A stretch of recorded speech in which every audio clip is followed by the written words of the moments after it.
আসলে বাংলাদেশে হয়েছে রাজনৈতিক ক্ষমতার কারণে দেখা গেছে কি যোগ্য লোকেরা ভালো জায়গা ভালো বিচারপতি হতে পারে না, এমনকি জেলা জজ ম্যাজিস্ট্রেট ভালো ম্যাজিস্ট্রেট হইতে পারে না।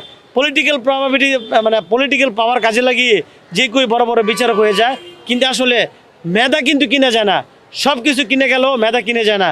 কারণ এই যে বিচারপতি আজকে উনি সারা বাংলাদেশের বিচারকরা দেখবে যে ওনার বিচারটা সম্পূর্ণ উল্টো হয়ে গেল, তাহলে উনি বিচারের প্রতি মানুষের প্রতি জুলুম করেছেন এবং নিরপরাধ এই 10 জন 15 জন মানুষকে উনি নির্যাতন নিপীড়ন এবং এই 10 জন 15 জন মানুষকে উনি নিরপরাধ মানুষকে উনি মৃত্যুদণ্ড দিয়েছেন। তাহলে এই যদি হয় বিচার ব্যবস্থা, এই জন্য সাধারণ মানুষ আইন আদালতের প্রতি আস্থা রাখে না, আইন আদালতের প্রতি মানুষ বিরক্ত হয়ে যায়। কিছুদিন আগে দেখেছি 28 বছর জেল খেটে জামিনে মুক্ত হয়েছে, অবশেষে প্রমাণিত হলো উনি নির্দোষ। অনেক নিরপরাধ মানুষ আজকে জেলে পচে মরছে শুধুমাত্র এই পুলিশের কারণে, ম্যাজিস্ট্রেটদের কারণে, বিচারিক সিস্টেমের কারণে। তাহলে আমরা যারা দায়িত্বশীল আছি, আপনাদের আরও প্রশাসনে যারা আছে, আইনজীবীরা, পুলিশ, এমনকি বিচারক, তাদের আরও দায়িত্বশীল হতে হবে।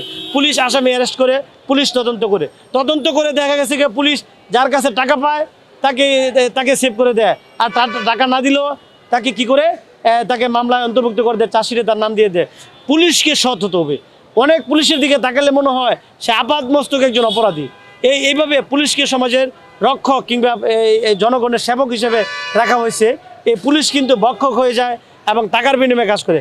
আজকে যে মাদকের ছড়াছড়ি, এর পুলিশ কিন্তু রাখা হয়েছিল আসামে মাদক যেন না ছড়িয়ে যায়। সেখানে পুলিশের কারণে হয়তো সারা দেশে মাদক ছড়িয়ে গেল এবং অনেক পুলিশ মাদক সেবন করে। কিছুদিন আগে দিলাম 1 কোটি ইয়াবা পুলিশ জব্দ করেছে, পরবর্তীতে সেটা পুলিশে গায়েব করে দিচ্ছে। তাহলে পুলিশ বলেন, ম্যাজিস্ট্রেট বলেন, আইনজীবী বলেন, সবাইকে সচেতন হতে হবে এবং সৎ হতে হবে, আদর্শিক হতে হবে। আজকে বিচারের নামে যে অবিচার হচ্ছে, মানুষের প্রতি জুলুম হচ্ছে, এরা কোন দেশের মানুষ? এরা আমার বাংলাদেশের মানুষ। বাংলাদেশের মানুষের প্রতি যদি আমরা অবিচার করি, তাহলে মানুষ কোথায় যাবে? কাজে আমি বলছি সরকারকে দায়িত্বশীল হতে হবে। রাজনৈতিক বিবেচনা শুধু ম্যাজিস্ট্রেটদেরকে প্রায়োরিটি দিলে, বড় বড় কোর্ট দিলেই কিন্তু মানুষ নির্যাতনের শিকার হতে থাকে।